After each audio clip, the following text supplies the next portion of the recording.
초고령 사회라고 하며 노인의 연령을 올리자라고 얘기합니다. 결국 이제 돈 문제죠. 돈 문제 때문에 노인의 연령을 높이자라고 이야기하는 겁니다.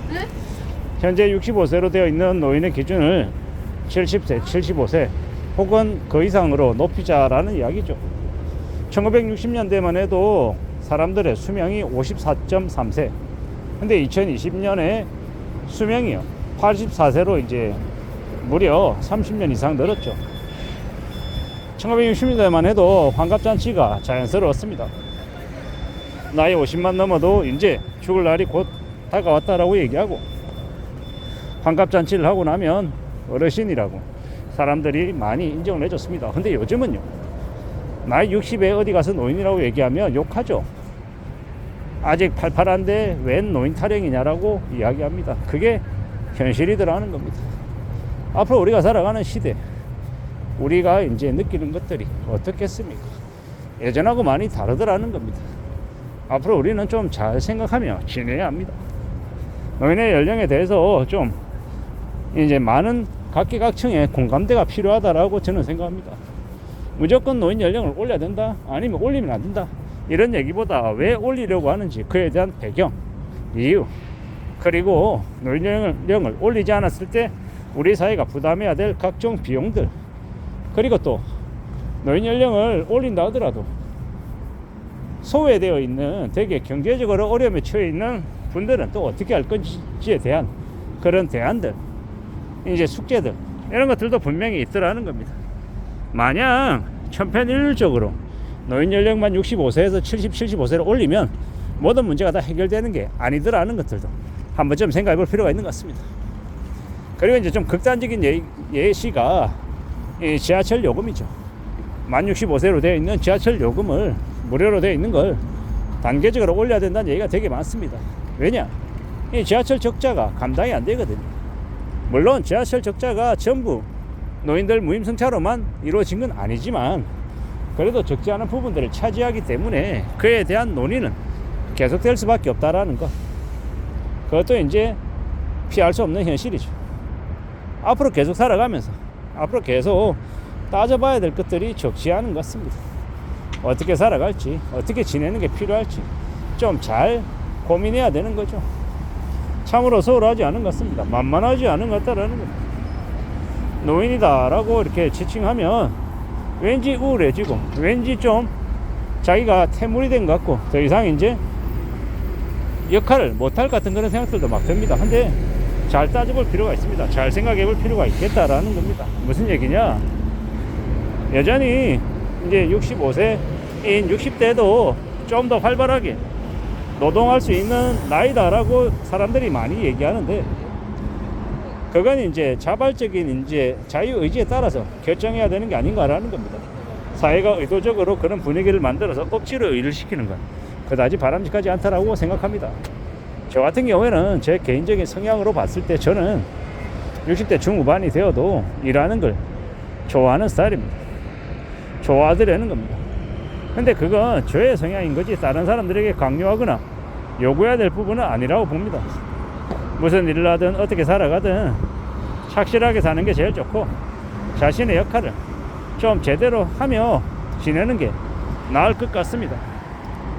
각자 제각각 판단할 수 있는 어느 정도의 여지를 줘야 되는 게 사실인데, 워낙 지금 살아가는 보통 사람들의 삶이 힘들다 보니까, 빡세다 보니까 어떻습니까? 누구나 다 나이가 많이 들어도 일해야 된다라는 걸로 인식이 바뀌어가는 것 같습니다. 그런 얘기를 들으면 좀 씁쓸하죠.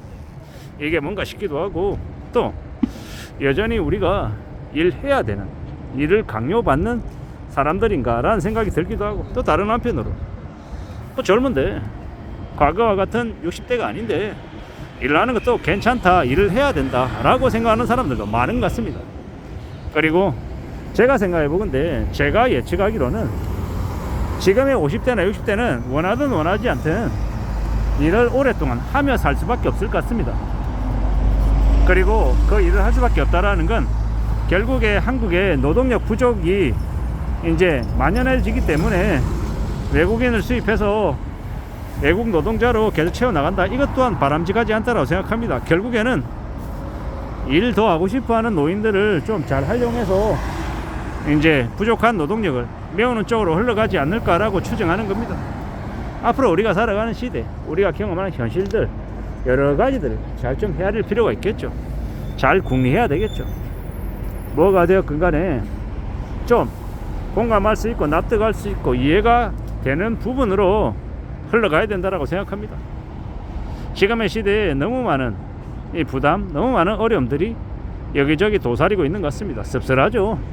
더 이상 충분한 이 일할 기회도 안 주어지는 것 같고, 이 양질의 일자리도 안 보이고, 생활비는 더 부담은 늘어나고, 좀 여러 가지의 것들이 우리를 불편하게 하고 힘들게 하는 것 같습니다. 그리고 노인 연령이 상향 조정되어야 한다 라는 얘기들이 계속 이렇게 터져 나오는 걸 보면 더 이상 이제 나라의 재정이 넉넉하지 못하구나, 이 부족한 나라의 재정을 이제 메우기 위해서, 아니면 지출이 과다하게 늘어나는 걸 막기 위해서 노인 연령을 올리려고 하는구나 라는 의심을 거둘 수가 없습니다. 이런 이제 분위기가 계속 되어가는 것 같다라고 생각합니다. 앞으로 우리는 더 이제 우리의 일상을, 우리의 삶을 되돌아볼 필요가 있는 것 같습니다. 어떻게 살아가야 되지? 어떻게 사는 게 맞을까? 어떻게 지내야 될까? 라는 고민을 더욱더 하게 되는 것 같습니다. 저도 시간이 지나면 노인이 될 것이고, 이 시니어들이 되어서 또 젊은 세대들을 또 봐야 될 것이고요. 젊은 세대들은 젊은 세대들대로 노인들을 또 어떻게 생각할지 우리는 의식 안 할 수 없다라는 겁니다. 어느 쪽이 되었건 간에, 어느 방향, 어느 분위기가 되었건 간에 잘 생각하며 살아가야 될 것 같습니다. 우리가 살아가는 현실들, 우리가 살아가는 삶이 어떻게 전개되고 어떻게 흘러가는지에 대해서는 잘 살펴볼 필요가 있겠더라는 겁니다. 잘 헤아리고 잘 좀 궁리할 필요가 있다라고 봅니다. 결국은 누가 뭐라 하든 간에 우리의 삶을 안정적으로 잘 유지하고 잘 관리하는 쪽으로 삶의 모드를 갖춰 나가야 될 것 같습니다. 그래야 되지 않을까라고 조심스레 생각하고 있습니다. 부지런히 우리의 삶을 잘 좀 챙겨 나가야 되지 않겠냐라는 겁니다. 젊은 시절 좀 성실하고 착실하게 살아야, 그래야 노년의 삶이 좀 그래도 안전하게 편안하게 보장이 되는 것 같습니다. 한 살이라도 젊었을 때부터 최대한 아끼고 절약하고 성실하게 삶을 살아서 노후를 준비해 놓는 게 좋을 것 같다라고 생각합니다. 그렇게 살아가야 될 것이고요. 경제적으로 여력이 있는 노인들과 빈곤한 노인들을 좀 구분해서 접근하는 방식들이 고려해야 되지 않나 라는 생각도 해봅니다. 이상입니다.